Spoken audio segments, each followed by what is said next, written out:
친애하는 국민 여러분, 저는 북한 공산 세력의 위협으로부터 자유 대한민국을 수호하고 우리 국민의 자유와 행복을 약탈하고 있는 파렴치한 종북 반국가 세력들을 일거에 척결하고 자유 헌정 질서를 지키기 위해 비상계엄을 선포합니다. 저는 이 비상계엄을 통해 망국의 나락으로 떨어지고 있는 자유 대한민국을 재건하고 지켜낼 것입니다.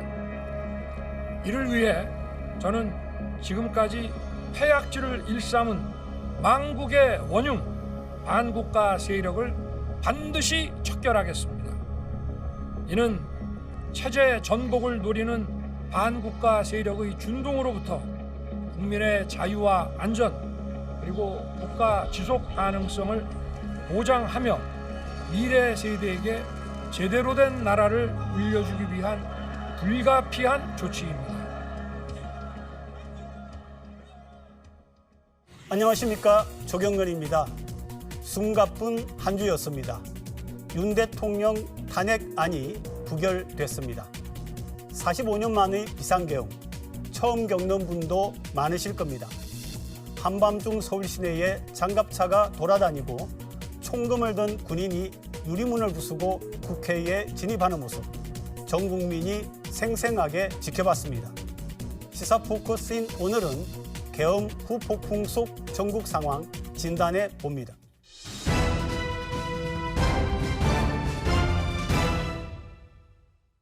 심층토론 오늘은 계엄 선포와 해제, 집중 분석하고 후반부엔 올 한 해 부산에서 있었던 중요 이슈들 짚어보겠습니다. 나오신 분 소개합니다. 신라대학교 박재욱 교수 나오셨습니다. 네, 반갑습니다. 부산가톨릭대학교 차재원 교수 나오셨습니다. 예, 안녕하세요. 윤 대통령 탄핵 부결됐습니다. 국민의 한 사람으로서 정말 안타까움을 금할 수가 없습니다. 대통령이 명백하게 헌법을 위반하고 그리고 국가를 지금 전망의 위협에 빠뜨린 상황에 대해서 민의의 전당에서 국민의 뜻을 한 곳으로 모아서 대통령에 대한 적극적인 헌법적 조치를 취하지 못했다는 부분은 향후 대한민국의 진로에 엄청난 위해적 요소가 되지 않을까라는 생각이 듭니다. 다만 대통령이 탄핵이 되진 않았지만 대통령이 명백하게 헌법을 위반한 측면이 분명히 있고 그리고 또 그 헌법을 위반한 부분이 내란죄에 해당된다는 의견이 있기 때문에 이 부분에 대해서는 내란죄는 형사상 소추의 특권에서 제외되는 부분이기 때문에 저는 이 부분에 대해서는 빨리 적극적인 수사와 여기에 대해서 이 정치적 책임을 묻는 또 다른 조치는 당연히 있어야 된다는 생각이 듭니다. 저도 같은 의견입니다만 저는 오히려 안타까움 넘어서 분노감을 느낄 정도입니다. 국민들이 지금 굉장히 불안하게 하고 국민들이 지금 굉장히 어떻게 해야 될지 이런 상황까지 몰고 간 장본인이 버젓이 계속해서 국정을 운영한다는 것은 도저히 국민들의 눈높이에서 수용하지 못할 겁니다. 그래서 국회에 지금 국민의힘에 이게 반대로 부결된 상태에서 국민들은 대단한 어떤 저항감과 분노를 느낄 것이고 이 문제는 계속 우리가 연말부터 해서 내년 몇 달 동안 계속해서 탄핵 요구로 이어질 것이 뻔합니다. 그 탄핵 요구가 이어지게 되면 국정은 점점 혼란스럽게 되고 이 윤 대통령이 저질러 놓은 이 엄청난 이 비극적이고 분노할 수 있는 이 상황을 더 악화시킬 가능성도 있기 때문에 조속히 탄핵안이 가결되는 쪽으로 앞으로 진행돼야 되지 않겠나 이렇게 생각합니다. 자, 2024년 대한민국에 비상계엄이 내려졌습니다. 그리고 또 얼마 후에 바로 해제가 선언됐습니다. 국민들께서 뜬 눈으로 지켜보셨는데요. 자, 이 상황 처음에 접했을 때 어떤 생각하셨습니까? 저는 대통령의 본분을 저버린 반헌법적이고 반국가적인 행위라는 생각을 했습니다. 사실 우리나라 헌법 67조에 보면 대통령의 취임 선서가 나옵니다. 여기에 보면 국헌을 준수하고 국가를 보위한다는 이야기가 나오거든요. 문제는 헌법을 준수하기보다는 헌법을 짓밟은 그런 행위라는 것이고요. 국가를 보호하고 이렇게 방해하기보다는 어떻게 보면 국가의 요체인 국민에게 총불을 돌리고 그리고 또 국민의 대의기관인 국회를 난입을 해서 국회의 권능을 무시하는 처사는 말 그대로 내란 행위에 해당되는 행위가 아닐까 하는 생각이 들고요. 그렇기 때문에 여기에 대한 정치적 책임이 당연히 있어야 된다는 생각이 듭니다. 저는 사실 이 뉴스를 듣고 저는 페이크 뉴스가 아닐까, 가짜 뉴스다. 아니 21세기 이 시점에서 이 쿠데타 같은 진짜 청천벽력 같은 일을 상상을 못했거든요. 많은 국민들도 많은 당혹감을 느꼈었을 겁니다. 그래서 저는 이 45년 전에 그 악몽이 아주 생생하거든요. 1979년도 그 부마 사태 당시에 비상계엄이 그 당시에 제가 고등학교 3학년이었는데 느꼈던 공포감, 불안감이 이 시점에서 다시 또 느끼게 된다는 거. 그와 같은 것들이 지금 굉장히 크게 와닿은 것 같고요. 지금 사실 아까 말씀하신 대로 국정을 좀 파괴를 시켰어요. 국민을 보호해야 될 대통령이 국민들을 불안하게 하고 위협하는 어떤 이런. 그리고 더 중요한 거는 앞으로입니다. 앞으로 이 문제를 어떻게 풀 것인가. 국민들은 대통령이 지금 어떤 짓을 할지, 어떤 또 뭐 문제를 만들지, 그게 더 걱정스러운 거예요. 지나간 일은 그렇다 치더라도. 그래서, 지금이라도 늦지 않았으니까 어쨌든 간에 이 문제에 대해서 단단하게 더 이 대통령이 직무를 못하게 하고 직무를 수행하지 못하는 뭐 그런 여러 가지 조건들을 만들고, 그 다음에 대안이 중요한 거죠. 대안을 어떻게 만들어서 지금 행정과 국정을 이끌어 나가야 되지 않겠습니까?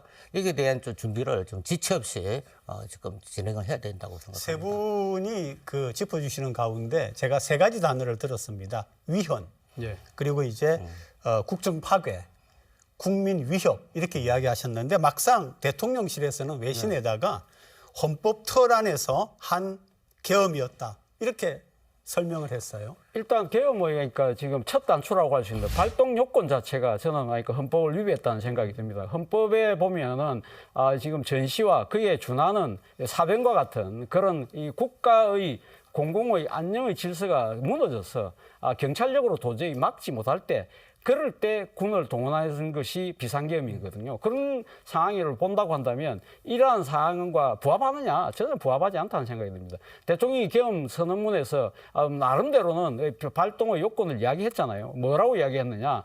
지금 민주당의 감사원장과 검사들에 대한 탄핵, 그리고 지금 예산안을 그러니까 단독으로 처리하려고 했던 그런 부분들, 그리고 김건희 여사에 대한 특검법 추진, 그리고 이재명 대표에 대한 사법 리스크의 방어, 이러한 부분들을 계엄의 요건으로 말을 했는데 이것이 앞서 제가 이야기했던 대로 전시나 사빈에 준하는 비상사태입니까?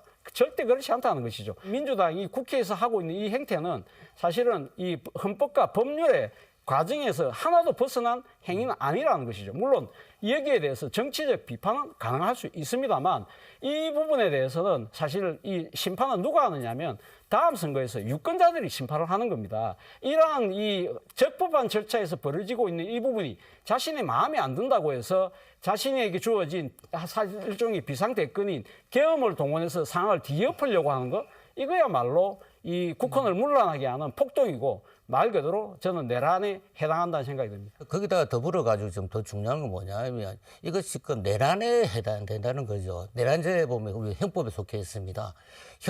헌법 91조를 보게 되면 이 내란죄는 사실은 사형, 무기 뭐 이렇게까지 처벌하는 아주 중죄라고 볼 수 있는데 지금 내란의 어떤 그 보면 국정 그 문란이라는 그 요소가 있어요. 국정 문란에 대해서 처벌하는 건데. 근데 요번에 국회 난입 문제 있지 않습니까?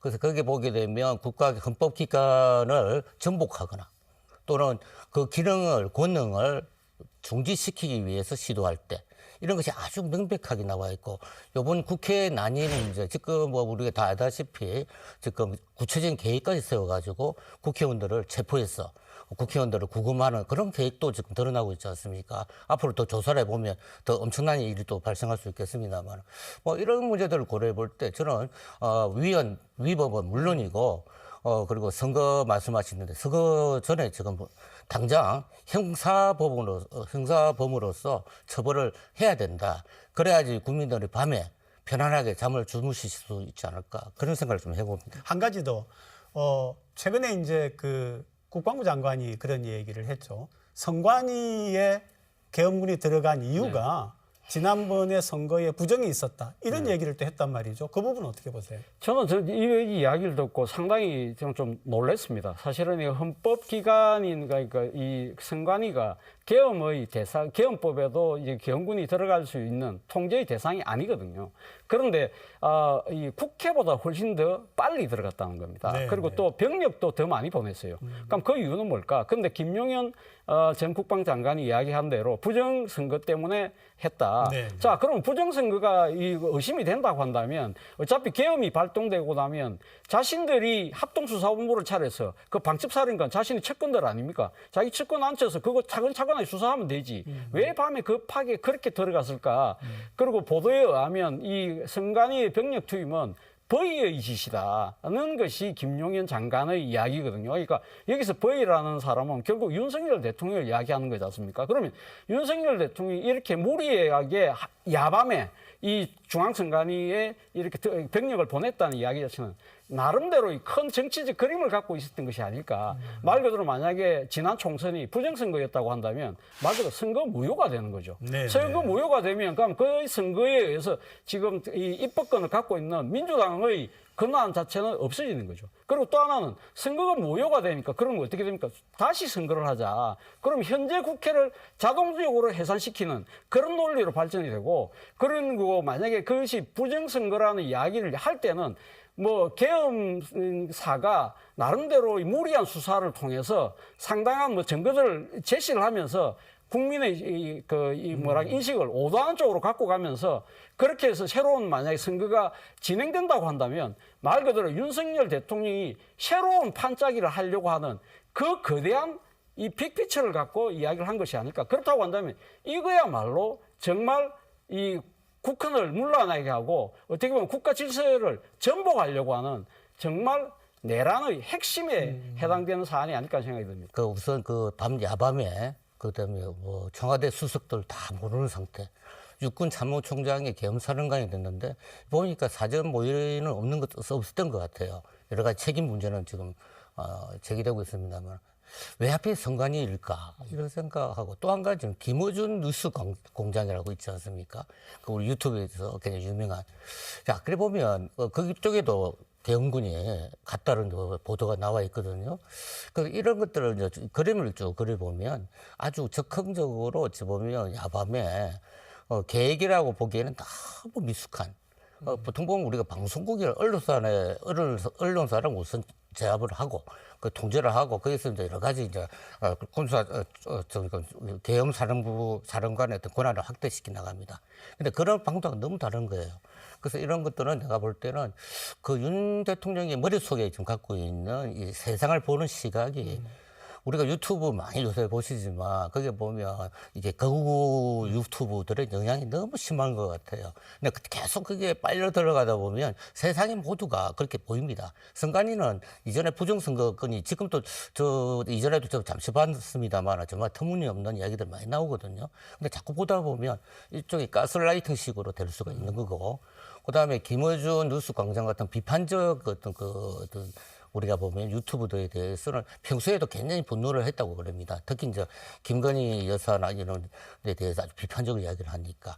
그래서 제가 볼 때는 이것이 우리가 정상적 사고라든지 합리적 사고에 어떤 기반에서 나온 것이 아닌 것 같아요.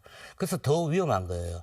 차라리 그래도 뭔가 합리적이고 나름대로 계획을 세웠어. 요번 일이 진행됐다 하면 그 선상에서 이해를 할 텐데 제가 볼 때는 정신적으로나 정서적으로 대통령이 굉장히 불안한 상태에 있는 것 같습니다.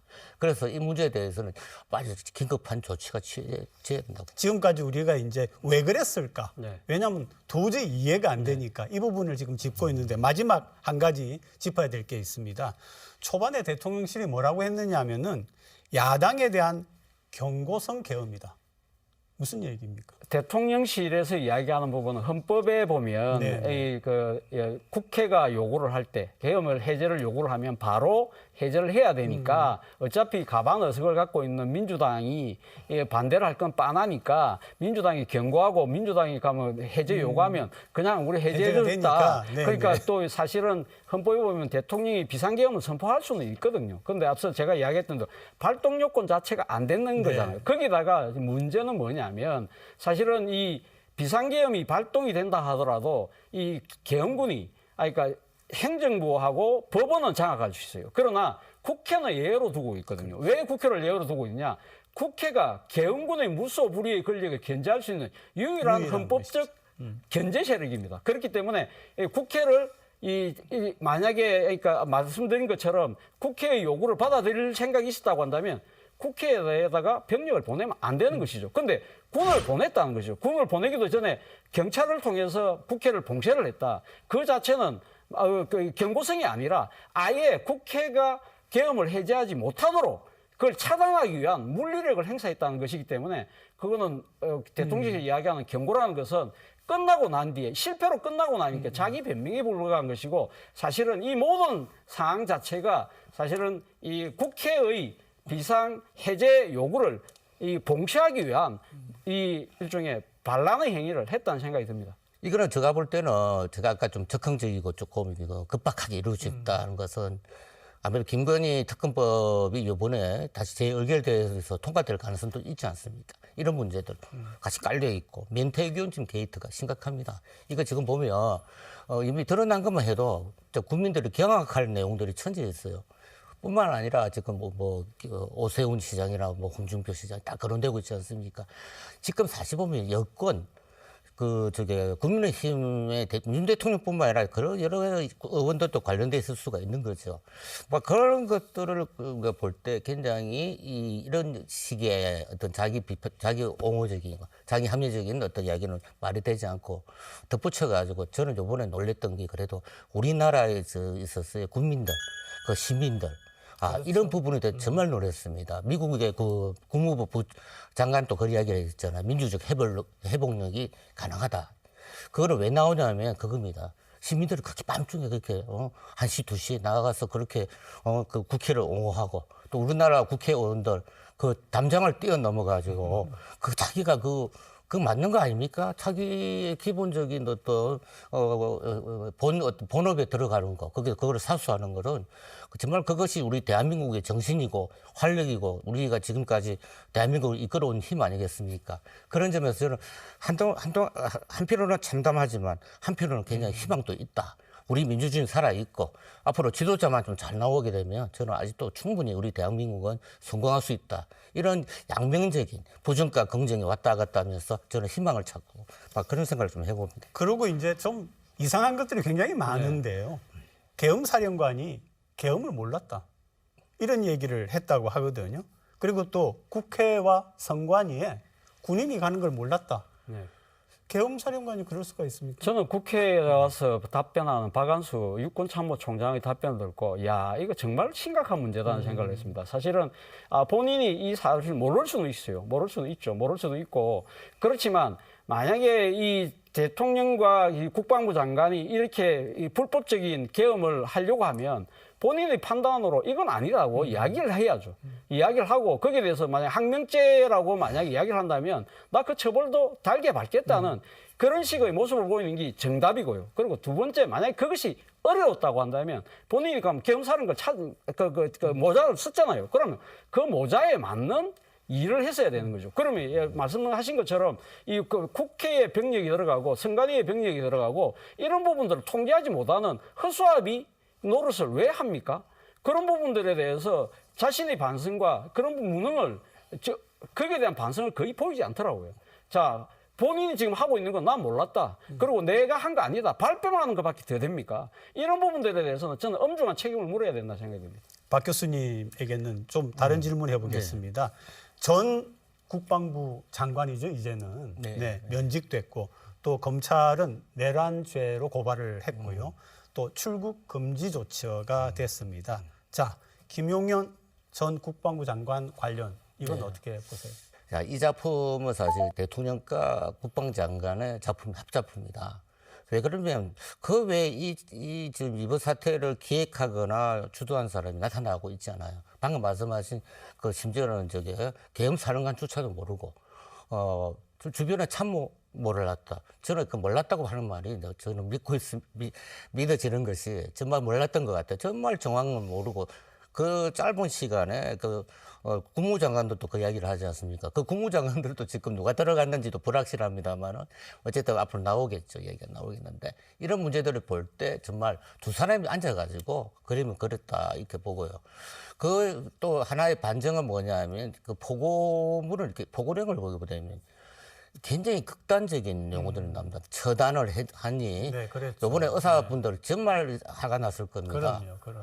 세상에 어느 포고문에 지금까지 박 대통령 시대부터 해가지고 포고문에다가 처단이라는 말을 어떻게 씁니까? 우리 내란죄에 보게 되면 수계가 있고 우두머리라고 요새 나오잖아요. 그렇죠. 그다음에 중간관리자, 실행자인데 제가 볼 때는 우두머리 부분에 우리가 윤 대통령이 뭐 이야기를 한다면 적어도 이제 우두머리에 가깝지 않나. 그리고 더 심각한 것은 군의 지휘 체계를 다 파괴시키겠다. 요번에 우리가 12.12 사태 그때 79년도 그 당시에 서울의 봄 영화도 이렇게 나왔지 않습니까?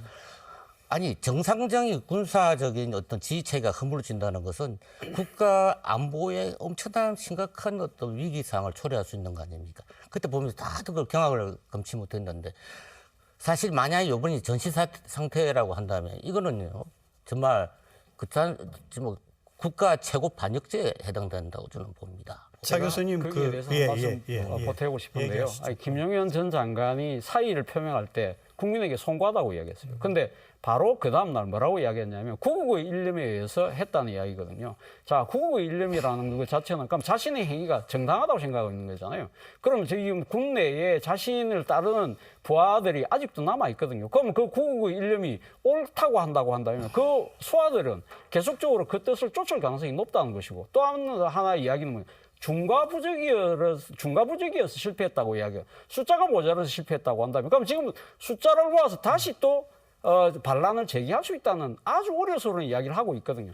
이 부분에 대해서는 관계당국이 철저하게 이 책임을 묻고 여기에 대해서는 또 이 향후 있을지도 모르는 불상사에 대해서 적극적인 대비가 필요하다는 생각이 듭니다. 지금 이제 그 우리 국민 시민들의 그런 어떤 민심의 향배나 이런 전반적인 걸 보면은 절대 불가하다고 생각이 드는데 그래도 야당에서는 이전에 이미 계엄 이야기를 했는데 아닐 거다.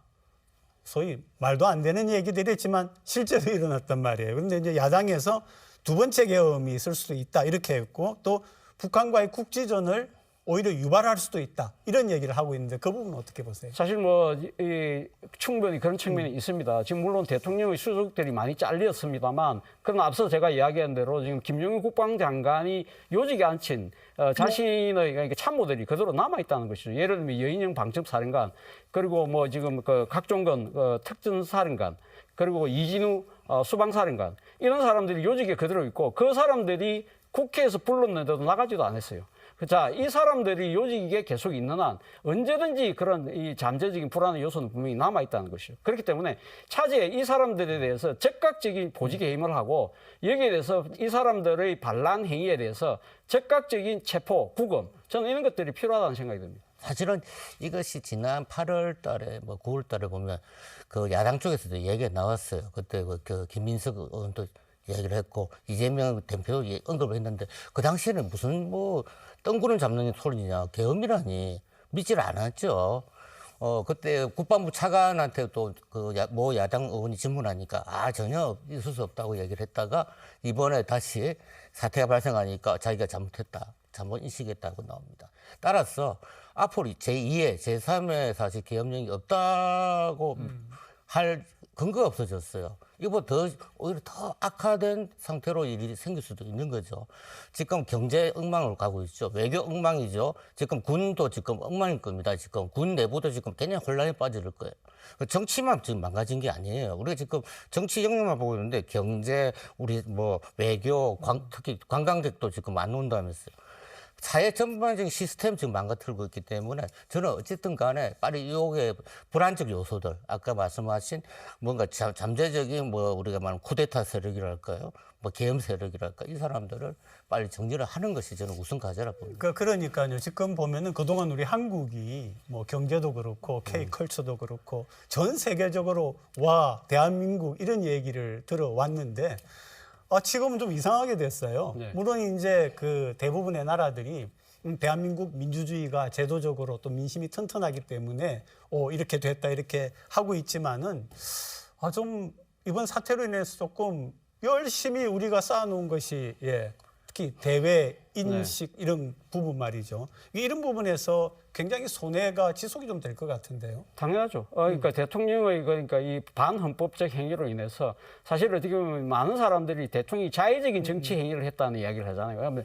근데 자의적인 행위를 한 건 맞죠. 그러니까 본인이 스스로 탄핵을 자초하는 그러한 상황까지 유발한 부분들에 대해서는 본인에게 정치적 자의가 분명하지만 그러나 국가적으로 봤을 때는 자폭의 수준이라는 거죠. 그러니까 본인만 자의하는 것이 아니라 본인이 자폭을 하면서 그 이러한 파장으로 인해서 국가 전체의 경제가 흔들리는 그러한 상황. 그리고 앞서 말씀하신 것처럼 국가의 대외 뭡니까 이미지가 완전히 국격이 하루아침에 이 땅바닥에 네, 떨어지는 네, 외신에서 이 사건을 보도하면서 뭐라고 했습니까?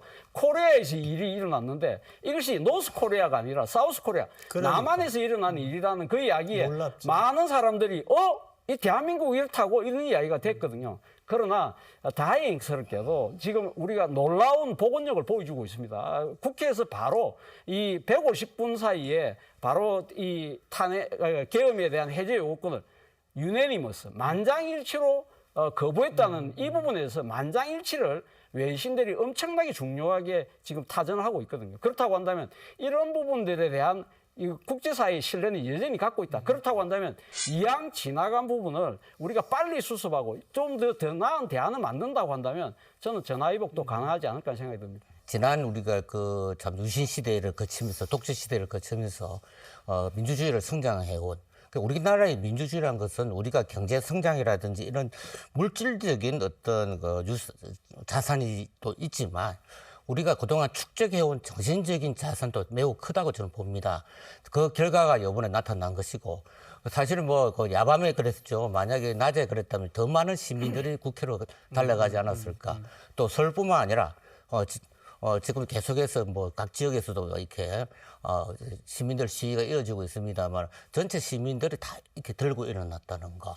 그리고 성숙하게 군인들, 저는 이번에 저는 위에 상층부의 군 지휘관들하고 현장에 우리 지휘관들하고 병사들의 인식이 참 달랐다. 네. 사실 유혈 사태가 발생할 수 있었거든요. 근데 그 부분을 우리 군인들이 자제를 많이 한 것 같아요. 요번에 그 투입된 일공수 이런 수경사는 군 전력 중에서 최정예 부대랄 수도 있지 않습니까? 그래서 이 친구들이 마음만 모이면 얼마든지 국회 제압하는 건 아무 문제도 없는 겁니다. 근데 제압을 하지 않았어요.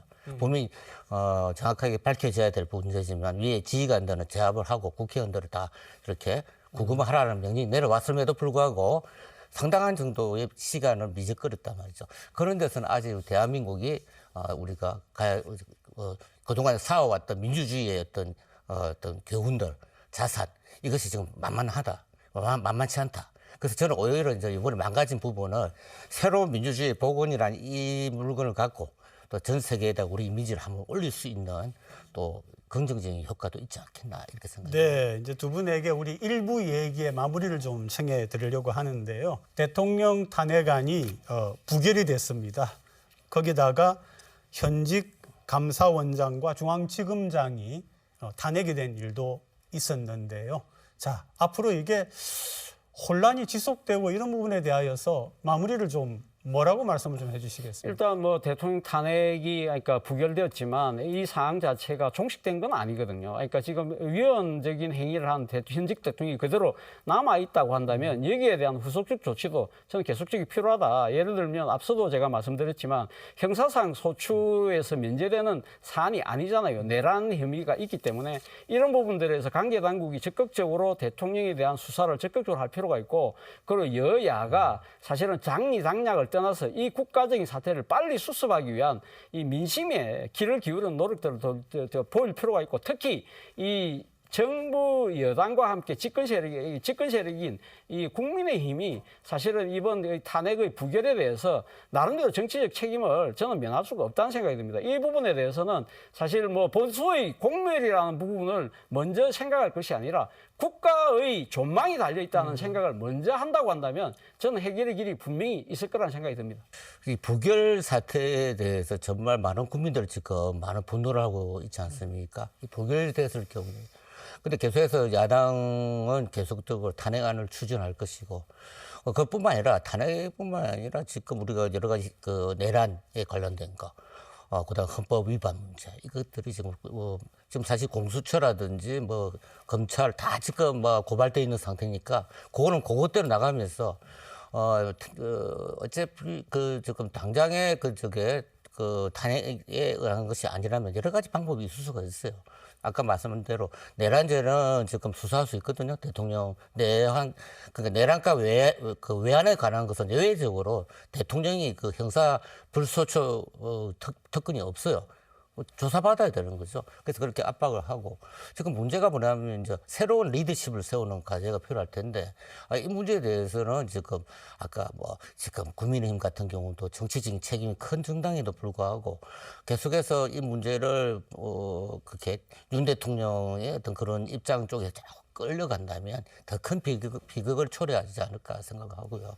그래서 어쨌든 여야가 합의를 해서 지금 이건 당의 문제가 아니에요. 국가의 문제고 정말 아까 구국의 일념이라고 그 국방장관이 얘기했지만 이게 구국입니다. 그렇죠? 그렇게 사회욕에 의해서 국가를 운영하는 게 아니고 큰 대국적인 관점에서 접근하는 것이 무엇보다 중요하다고 생각합니다.